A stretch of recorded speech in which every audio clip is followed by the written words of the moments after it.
तो गाइज क्या हालचाल सभी का। अब तक हम लोगों ने HTML देखा, CSS, SAS और बूटस्ट्रैप भी पढ़ के खत्म कर दिया। अब से हम चालू करने वाले हैं जावास्क्रिप्ट। तो चलिए शुरू करते हैं। जावास्क्रिप्ट क्या है? JavaScript is a light weight interpreted and JIT compiled programming language. ये जावास्क्रिप्ट की डेफिनेशन है। लेकिन इसमें अभी आप बोलोगे क्या है ये लाइट वेट इंटरप्रेटेड? तो लाइट वेट मतलब क्या होता है? लाइट वेट मतलब इट ऑक्यूपाइज लेस मेमोरी। फिर इंटरप्रेटेड, इंटरप्रेट मतलब जो इंटरप्रेट लैंग्वेज क्या करता है, ट्रांसलेट कोड करता है लाइन बाय लाइन। ये ट्रांसलेट इंटरप्रेटर एक ट्रांसलेटर है। अभी ट्रांसलेटर क्यों चाहिए? जैसा कि मैंने आपको बताया था कि कंप्यूटर क्या है, बस बाइनरी लैंग्वेज समझता है, जीरो और वन की। इसको कोई इंग्लिश हिंदी वो सब समझ में नहीं आती, तो वो इसलिए ट्रांसलेटर हमें लगता है कि वो इंग्लिश हिंदी को बाइनरी में कन्वर्ट करके फिर कंप्यूटर को समझाता है।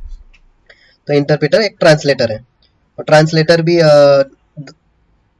दो टाइप के ट्रांसलेटर है, एक इंटरप्रेटर और एक कंपाइलर। इंटरप्रेटर क्या करता है? Translate line by line translate करता है। और कंपाइलर क्या करता है? It translate all lines in programme simultaneously, मतलब एक ही समय पे सारे लाइन्स वो ट्रांसलेट करने लग जाता है कंपाइलर। अब कंपाइलर में भी दो टाइप्स है, एक है जिट और एक है एओटी। जिट यानी जस्ट इन टाइम और एओटी अहेड ऑफ टाइम। जैसे जावास्क्रिप्ट का है जिट कंपाइल प्रोग्रामिंग लैंग्वेज। अभी जिट क्या करता है, जैसे आपको एग्जांपल से समझाता हूँ। उसके लिए चलते हैं हम पेंट में। पेंट में जाने के बाद ये हमारे पास हमारा ब्राउजर है। एक मिनट, ये पेन से लेके आए। ठीक है, ये हमारे पास ये हमारा ब्राउजर है। ब्राउजर के और हर ब्राउजर का इंजन रहता है। तो ये इंजन और यहाँ पे हमारा एप्लीकेशन है। कुछ एप्लीकेशन हमने लिखा जावास्क्रिप्ट में और इसका कुछ कोड है। अभी जिट क्या करता है, ये क्या करता है, load in it loaded into browser memory when ask. जब भी ब्राउजर पूछता है तो ये वहां पे लोड करता है और फिर वहां पे कंपाइल करता है, मतलब ब्राउजर में कंपाइल करता है जिट जस्ट इन टाइम। लेकिन एओटी क्या करता है? एओटी यानी अहेड ऑफ टाइम। वो क्या पहले से ही कंपाइल करके रखता है और जब भी ब्राउजर पूछ लेता है तो बिंदास उसको फटाक से रिजल्ट दे देता है। जैसे कुछ बच्चों को अगर होमवर्क दिया तो कुछ बच्चे स्कूल में जाके वहीं से किसी और का चेपते हैं और कुछ बच्चे पहले से ही करके लाते हैं। ठीक उसी तरह जिट और एओटी है ये। हाँ, तो JIT allows to translate in browser और AOT allows to translate before reaching to browser. यानी एप्लीकेशन लेवल पे ही एओटी ट्रांसलेट करता है। अभी ब्राउजर में भी कहाँ पे जिट, ब्राउजर इंजन जैसे गिको हो गया, वी8 हो गया, चक्र हो गया, ये सब क्या ब्राउजर इंजन जो हमने देखे थे। और एओटी मतलब आउटसाइड ब्राउजर, जैसे नोड हो गया, बेबल हो गया। बेबल भी एक जावास्क्रिप्ट का कंपाइलर है। जैसे बेबल js.io एक वेबसाइट है। तो यहाँ पे देखिए Babel is a JavaScript compiler. फिर इसके बाद आते हैं पर्पस पे। जावास्क्रिप्ट का क्या उद्देश्य है? पर्पस यानी उद्देश्य। तो JavaScript is a programming language used for various applications. काफी काफी जगह जावास्क्रिप्ट यूज होती है। दरअसल लोगों की ये गलत मान्यता है कि जावास्क्रिप्ट सिर्फ क्लाइंट साइड में यूज होता है, लेकिन ऐसा नहीं है। JavaScript client side, server side. Client side में वो HTML यूज करता है, सर्वर साइड में Node.js और Express.js यूज करता है, डेटाबेस में MongoDB यूज करता है। फिर एनिमेशंस में 2D 3D animation software use करता है, जैसे फ्लैश हो गया, 3ds Max हो गया। फिर मोबाइल फ्रेमवर्क्स में भी जावास्क्रिप्ट यूज होता है। जैसे कोर्डोवा हो गया, आयोनिक हो गया, नेटिव स्क्रिप्ट। ये क्या है, मोबाइल फ्रेमवर्क में यूज होते हैं। जैसे कोर्डोवा की मैं वेबसाइट पे जाता हूँ और कोर्डोवा में अपाचे कोर्डोवा पे जाता हूँ तो यहाँ पे देखिए mobile apps with HTML CSS and JavaScript. तो आप जावास्क्रिप्ट की मदद से भी मोबाइल एप्लीकेशन बना सकते हैं। अभी उसके बाद आता है role role of JavaScript in client side. तो जावास्क्रिप्ट अभी फिलहाल हम क्लाइंट साइड का ही रोल देखेंगे। जैसे ये जावास्क्रिप्ट होने के बाद जैसे Node.js एक्सप्रेस में जाएंगे तो वो सर्वर साइड है, तो उस टाइम वहाँ पे रोल जावास्क्रिप्ट का अलग से देखेंगे। फिलहाल हमारा फोकस क्लाइंट साइड पे रहेगा। तो JavaScript is used in client side for handling DOM manipulation. DOM क्या था? डोम था डॉक्यूमेंट ऑब्जेक्ट मॉड्यूल मॉडल। तो ये जैसे मैंने स्टार्टिंग में इंट्रोडक्शन में बता दिया था डोम क्या है। तो डोम क्या, जैसे HTML का सेट ऑफ एलिमेंट्स है जो हायरार्किकल ऑर्डर में अरेंज्ड है, और उसी हायरार्किकल ऑर्डर को हम क्या कहते हैं? डोम। तो डोम मैनिपुलेशन की मदद से हम न्यू एलिमेंट ऐड कर सकते हैं, रिमूव कर सकते हैं, अपडेट कर सकते हैं, या उसका फॉर्मेट चेंज कर सकते हैं। जैसे एग्जांपल के तौर पे मान लो हमारे पास कुछ ये इंडियन गवर्नमेंट की वेबसाइट है ऐसे कुछ। तो ये इंडियन गवर्नमेंट की वेबसाइट मान लो, इंडियन गवर्नमेंट की वेबसाइट है। अभी इस वेब इंडियन गवर्नमेंट या कुछ जॉब फॉर्म की वेबसाइट है, कुछ भी ले लो आप वेबसाइट। अभी उस वेबसाइट में कंट्री पूछा हमसे, यहाँ पे कंट्री का कॉलम आया और यहाँ पे ड्रॉप डाउन में हमने कंट्री सिलेक्ट किया इंडिया। जब हम इंडिया सिलेक्ट करते हैं तो इंडिया सिलेक्ट करने पे फिर वो हमसे क्या करता है? आधार नंबर मांगता है। आधार नंबर मांगता है। और अगर तो ये सब क्या हो रहा है? आधार नंबर मांगता है।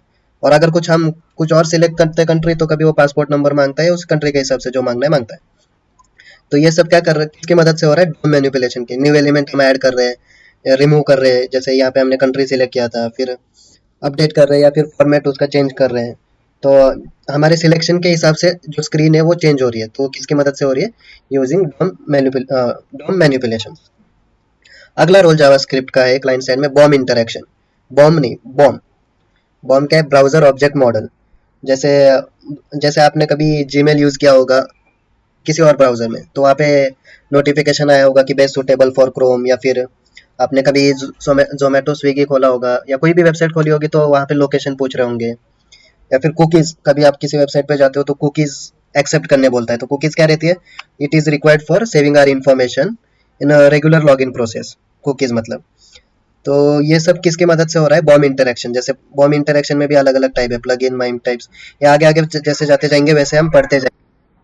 तो जैसे माइम टाइप के बाद एक्सटेंशन, ये मैं आगे आगे पढ़ाते जाऊंगा। जैसे लोकेशन का भी बताया, हिस्ट्री में जैसे कभी कभार आप कोई चीज़ मतलब गूगल पे यहाँ पे कुछ फॉर्म सेव करते हो और कोई दूसरा फॉर्म भर रहे होते हो, तो उस फॉर्म में आपका आईडी पासवर्ड ऑलरेडी सजेस्ट करता है, तो वो सब चीज़ हमारे सर्वर पे नहीं जा रही, वो सब चीज़ हमारे ब्राउजर पे सेव हो रही है। इसलिए आप ब्राउजर, अगर कोई दूसरे वेबसाइट पे भी हम गए तो ब्राउजर इसलिए हमें ये आईडी और पासवर्ड सजेस्ट करता है।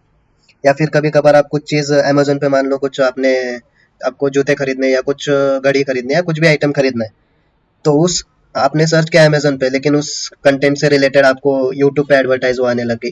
तो ऐसा क्यों हो रहा है? क्योंकि ये सब इन्फॉर्मेशन ब्राउजर में सेव हो रही है इसलिए।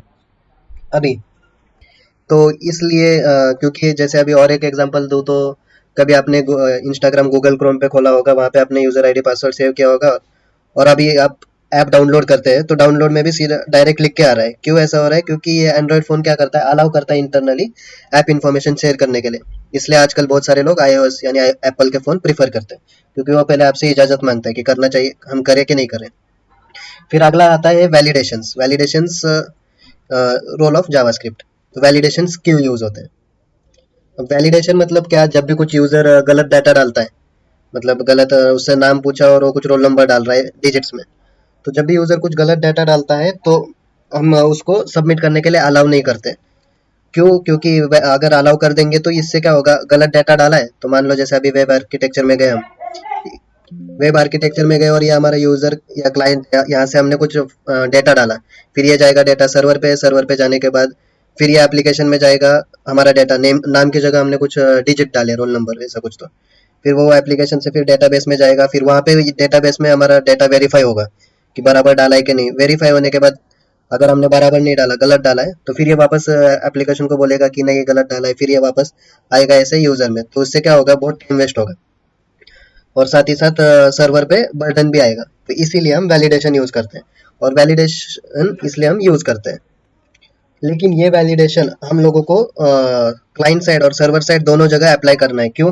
क्योंकि क्योंकि कभी कभार क्या है, ड्यू टू सिक्योरिटी इश्यूज कुछ डेवलपर्स या कुछ लोग ब्राउजर में जावास्क्रिप्ट डिसेबल करके रखते हैं। आप भी कर सकते हैं, जैसे यहाँ पे जाके सेटिंग्स में जाओ, सेटिंग्स में जाने के बाद जावास्क्रिप्ट सर्च करो, जावास्क्रिप्ट, फिर साइट सेटिंग्स में जाके यहाँ पे स्क्रॉल करोगे तो जावास्क्रिप्ट दिखेगा। यहाँ पे देखिए, sites can use JavaScript, don't allow sites to use JavaScript. जब आप यहाँ पे क्लिक करते हो तो वो साइट फिर चलती नहीं है, मतलब जावास्क्रिप्ट में जो भी आप कोड लिखते हो तो वो चलेगा नहीं। तो ये सिक्योरिटी इश्यूज के लिए कोई कोई डिसेबल करके रखता है, इसलिए हमें वैलिडेशन बोथ क्लाइंट साइड भी देनी है और सर्वर साइड भी देनी है। इसके बाद आता है प्रोग्रामिंग टेक्निक्स। प्रोग्रामिंग टेक्निक्स में क्या क्या टाइप है हमारे पास? एक है स्ट्रक्चर प्रोग्रामिंग, फिर फंक्शनल, फिर ये बस आपके जनरल नॉलेज के लिए बता रहा हूँ, फिर इम्पेरेटिव प्रोग्रामिंग, और फिर क्या है ऑब्जेक्ट ओरिएंटेड प्रोग्रामिंग। तो जावास्क्रिप्ट क्या है, ये सारे टाइप सपोर्ट करता है प्रोग्रामिंग के।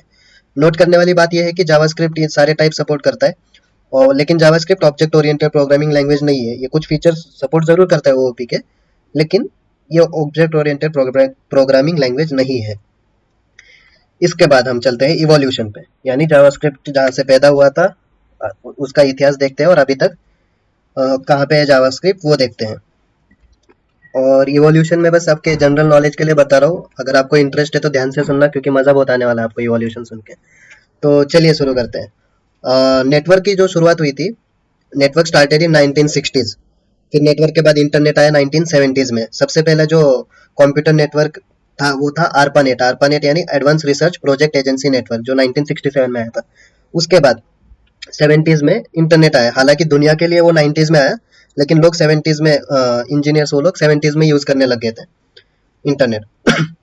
तो उस टाइम जो ब्राउजर यूज होता था वो था मोजैक, और मार्कअप लैंग्वेज जो प्रेजेंटेशन के लिए यूज होती थी वो थी जीएमएल और एचटीएमएल, जो हमने एचटीएमएल के इवोल्यूशन में देखा था।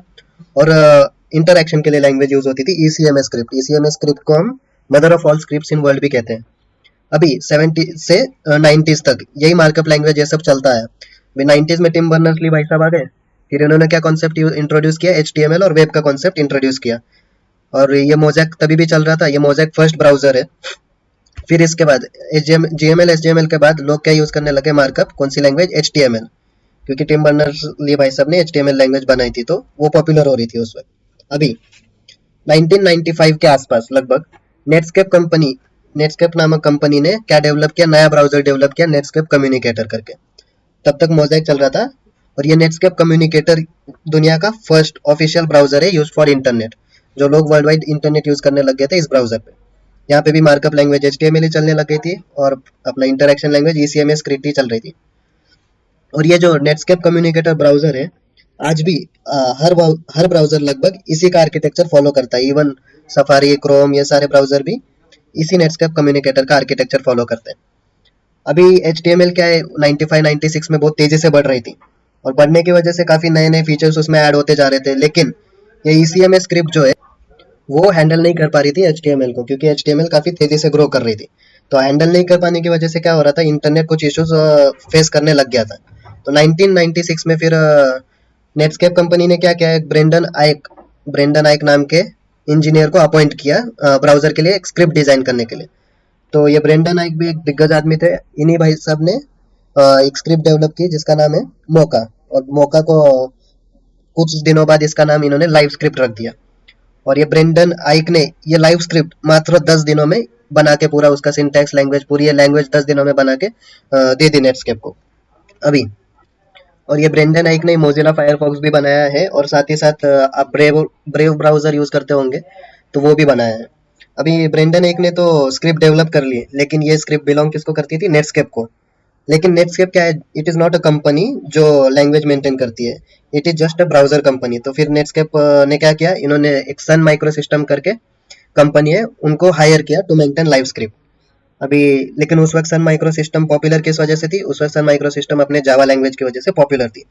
तो फिर अपने ब्रांड का फायदा उठाते उन्होंने क्या किया, लाइव स्क्रिप्ट का नाम रिचेंज करके जावा स्क्रिप्ट रख दिया। तो जावा और जावा स्क्रिप्ट के बीच में दूर दूर तक कोई रिश्ता नहीं है। काफी बार लोग कंफ्यूज हो जाते हैं कि जावा और जावा स्क्रिप्ट कुछ सिमिलर है, लेकिन ये दोनों अलग अलग लैंग्वेजेस है। तो सन माइक्रो सिस्टम ने इसका नाम जावा स्क्रिप्ट रख दिया। और इस वजह से क्या फायदा होता है, काफी बार देखो डेवलपर्स क्या है, अगर कुछ भी टेक्नोलॉजी आती है तो वो कुछ भी यूज नहीं करते मार्केट में, पहले देखते हैं उसके पीछे कौन है। जैसे आप अभी लेटेस्ट में टेक्नोलॉजी सीख रहे हैं, एंगुलर रिएक्ट सीख रहे होंगे, काफी मार्केट में ट्रेंड चालू है। तो एंगुलर का बनाया है गूगल ने, रिएक्ट को बनाया फेसबुक कम्युनिटी ने, इसलिए आप वो सीख रहे हो। उसके जैसे भी बहुत सारे टेक्नोलॉजीज है, लेकिन आप प्रेफरेंस इनको दे रहे हो, क्यों, क्योंकि इनके पीछे बड़ी बड़ी हस्ती है। तो उसी तरह सन माइक्रो सिस्टम ने भी लाइव स्क्रिप्ट का नाम चेंज करके जावा स्क्रिप्ट रख दिया अभी। अर्ली 2000s में क्या हुआ कि नेटस्केप को अपनी सर्विसेज बंद करनी पड़ी। क्यों बंद करनी पड़ी, क्योंकि उस वक्त तक मार्केट में काफी ब्राउजर ऐसे आ गए थे जो फ्री में यूज करने दे रहे थे लोगों को। नेटस्केप क्या चार्ज करता था, लेकिन बाकी ब्राउजर्स फ्री में यूज हो रहे थे। तो इसलिए नेटस्केप को अपनी सर्विसेज बंद करनी पड़ी। सर्विसेज बंद करने के बाद इन्होंने फिर जावास्क्रिप्ट की जिम्मेदारी किसको दी, नहीं, सन माइक्रो सिस्टम को नहीं दी, इन्होंने जावास्क्रिप्ट की जिम्मेदारी दी ECMA इंटरनेशनल को। तो ECMA क्या करने लग गया, इसके बाद ECMA 2014 तक इस जावास्क्रिप्ट को मेंटेन करने लग गया। 2014 के बाद ECMA इसको डेवलप करने लग गया, लेकिन 2014 तक बस मेंटेन करके रखा था। और इसके बाद इसने अपना ECMA 2015 में स्क्रिप्ट लाया, जिसका वर्जन रखा इन्होंने ES6। और इसीलिए आप देख रहे होंगे कि काफी बार आप कंफ्यूज होते होंगे कि जावास्क्रिप्ट के वर्जन का नाम ECMA क्यों जावास्क्रिप्ट के वर्जन का नाम ES5 या ES6 ऐसा क्यों रहता है, क्यों, क्योंकि जावास्क्रिप्ट इसको बोलते हैं हम ECMA स्क्रिप्ट। ECMA मैंने बताया था, European computer manufacturer association script, ECMA script. और 2016 के बाद इसका हर साल के हिसाब से वर्जन आता गया, जैसे ECMA स्क्रिप्ट 2016, और अभी लेटेस्ट में ES 2022 वर्जन है, ये ES नहीं ES6 है। तो ये था जावास्क्रिप्ट का इतिहास। मेरे को तो पढ़ के बहुत मजा आया, उम्मीद करता हूँ आपको भी सुन के उतना ही मजा आया होगा। अगर आप सेटिस्फाइड नहीं हो इतने में और आपको और जानना है, तो आप सीधा ECMA की ऑफिशियल वेबसाइट पे जा सकते हो। ECMA इंटरनेशनल करके इसकी ऑफिशियल वेबसाइट है, ecmainternational.org। या तो आप यहाँ जाके उसकी हिस्ट्री पढ़ सकते हो, अबाउट ECMA हिस्ट्री, यहाँ पे हिस्ट्री है। या फिर या आप पढ़ सकते हो ये देखो किस कौन प्रेसिडेंट रहा है क्या रहा है, या आपको अगर इंटरेस्ट रहा तो पढ़ सकते हो, या फिर आप MDN की भी वेबसाइट जा सकते हो। MDN क्या है, मोजिला डेवलपर नेटवर्क। तो इसके ऑफिशियल वेबसाइट developer.mozilla.org है। क्योंकि अभी ब्रेंडन नाइक इसके हेड है, इसलिए आप यहाँ पे भी जा सकते हो। यहाँ रेफरेंस में जाके देखिए जावास्क्रिप्ट, तो इन्होंने देखिए यहाँ पे जावास्क्रिप्ट की डेफिनेशन यही लिखी है, JavaScript is a light weight interpreted और just in time compiled programming language. तो अगर आपको और इच्छा है जानने की तो आप इन वेबसाइट पे जा सकते हैं। तो यही था दोस्तों इतिहास जावास्क्रिप्ट का।